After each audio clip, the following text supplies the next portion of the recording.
Our next guest made headlines this month doing something that sounds like it came straight out of science fiction. Scientists at Colossal Biosciences say they have de-extinctified the dire wolf. That's an animal that went extinct more than 10,000 years ago. So in simple terms, they did this by extracting DNA from 2 dire wolf fossils and identifying genes specific to the dire wolf. They determined its closest living relative is the gray wolf, so then they made 20 edits to gray wolf DNA to include those dire wolf specific genes. After that, they implanted embryos with the new DNA into domesticated dogs who birthed 3 healthy pups that Colossal says have the characteristics of the dire wolf. The pups have been named Remus, Romulus, and Khaleesi. They are adorable. We'll note that our team spoke to scientists not affiliated with Colossal to prepare for this interview. We also reached out to the American Humane Society, who told us they certified Colossal's treatment of the animals, telling us they are given, quote, the space, social environment, and enriched habitats they need to thrive. Joining us now are Colossal founder and CEO Ben Lamm and Chief Science Officer Beth Shapiro. Good morning. Good morning. Thanks so for as having you can us. imagine, there's been an enormous amount of interest in this story, so we're really happy that you're here. Ben, let me begin with you. So the idea of bringing back dire wolves sounds very cool, but they went extinct 10,000 years ago. We can surmise that perhaps civilization had very little to do with them going extinct, that it was probably natural selection. I'm not a scientist, but I did take science in school. So just because you can do something, does it mean that you should? And why would you decide to do this? No, it's a great question, but we're facing a biodiversity crisis where we're going to lose up to 50% of all biodiversity between now and 2050 if we don't do anything. So we need new tools and technologies. Very much like going to space, we learn new cool ways to innovate and build technologies that can help conservation when we have these big moonshots. And so we think that de-extinction is a moonshot that can build technologies for conservation while also bringing massive amount of attention to the issue of biodiversity loss. Kind of like in the last week, you've seen a lot of people talking about biodiversity loss. You've seen a lot of people talking about wolf conservation. You've seen a lot of people talking about ecosystem restoration. And I think that while the science is really important for conservation, bringing attention to these really important things is important. So Beth, so the planet and the ecosystem that these animals will return to is very different than the one that they lived in. Again, this was an animal that went extinct 10,000 years ago. There are, for example, species of tigers, the Javan tiger, the Caspian tiger, that went extinct in the last 30 years, which the environment would have been sustainable for them, unlike a dire wolf from 10,000 years ago. So why pick dire wolves? It's a good question, and we're a species preservation company, so really we are hoping and actually developing tools that we think will eventually apply to recently extinct species as well as to species that are still alive and in danger of becoming extinct, but we have to start somewhere. And the gray wolf and the dire wolf are very closely related to each other genetically, morphologically. This makes the dire wolf an ideal starting species. We have decades of science that we know about gray wolf biology, about gray wolf genetics, animal husbandry, veterinary protocols that makes this the ideal way to begin.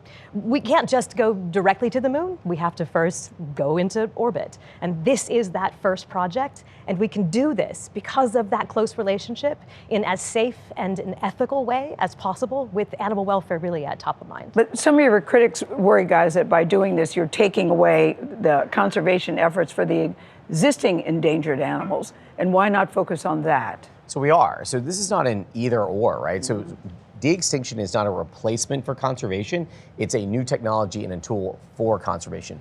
All of the technologies that we make on the path to de-extinction, we actually give to the world for free.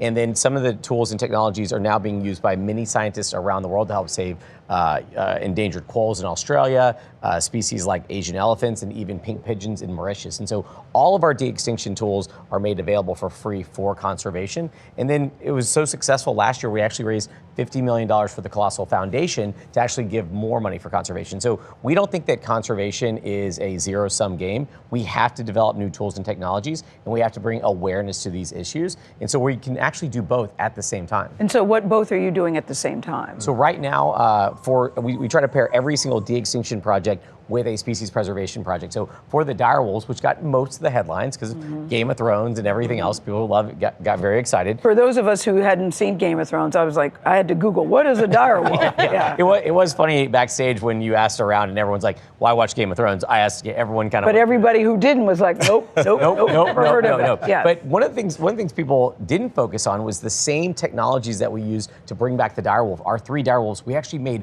4 red wolves. Red wolves are the most endangered wolves in the entire world. They're the only endemic wolf to America. It's the only wolf that was here only in America, and there's only 15 left in the wild. And 15, wow. 15 left in the wild with from 12 different founder lines, so very limited genetic diversity. We made 4 red wolves using a non-invasive cloning technology. So we actually invented a new technology where you can simply take a blood draw, isolate specific cells called EPCs from it, and clone from it. So it's great also for animal welfare because you also don't have to take ear punches or skin biopsies, and the cell type's actually way more efficient for cloning.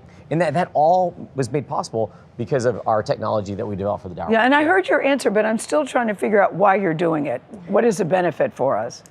And I don't want to be disrespectful. I'm just really trying to understand. These are great questions, yeah. So when we look around the world, we see that habitats are changing faster than species can keep up. Ideally, we could all just take a step back and give everything the space and time that it needs to evolve to be able to catch up to these changes. But we can't. The human footprint is too big and it's too late. Conservation has been successful. For the last 100 years, we've been doing a lot of the same things, protecting habitats, protecting species, coming up with ways to make sure that we keep genetic diversity in populations, and these are all critically important. But it's clear that it's not enough. We're still not winning the battle against biodiversity loss. Yes, there is enthusiasm behind what you are doing, of course, but we also want to speak on the duality and even some of the criticisms. Some people say that these are not dire wolves. They can't be an exact clone because the fossil DNA is too degraded, or that the superficial physical changes in a lab, these aren't a direct connection to dire wolves. What do you say to that? These are all fair points. It is not possible to bring something back that is 100% identical in every way, genetically, ecologically, physiologically, to a species that's extinct. But that's also not our goal. In 2016, the IUCN Species Survival Commission published a report about de-extinction, what we should say is successful, what we should do, how we should motivate this. And they defined a successful de-extinction as bringing back some component of an extinct species, so that that species can then fit into the habitat in some way. Our goal is to help habitats restabilize, revitalize, reinvigorate, become more robust and resilient at whatever we're throwing its way. And sometimes that means bringing back key characteristics of extinct species. Sometimes it will mean editing the DNA of living species so that they can more rapidly adapt to the changes to their habitat. Let me just ask really quickly, Ben. The Interior Secretary, Doug Burgum, says he hopes Colossal's work could lead to the end of the endangered species list at a time when the Trump administration is removing animal protection. So do you worry that this gives a false sense of hope or comfort about the need to protect animals that we are losing right now? So Colossal is always, and I said this earlier, Colossal is 100% focused that de-extinction technologies cannot replace modern conservation. We, as Beth said, modern conservation works. It just doesn't work at the speed at which we're eradicating species. And so for us, I think that having animals come off the endangered species list because they're recovered, not because they're removed, is really important. So we shouldn't remove red wolves from the Endangered Species Act or the endangered species list. We should actually develop new tools and technologies like non-invasive cloning, introducing engineering and genetic diversity so that we can remove them from the endangered species list because they have been recovered, meaning that they are back in the wild and healthy. And so we are big believers that you have to have the Endangered Species Act. You have to be supporting and protecting ecosystems. All of the same things for conservation has to exist, but we can use these new tools and technologies for it. Ben and Beth, we appreciate you. Thank you so much Really for joining us. And thank you More for to answering the come. questions. And I know the preserve is off the grid, but we're looking forward to that invite.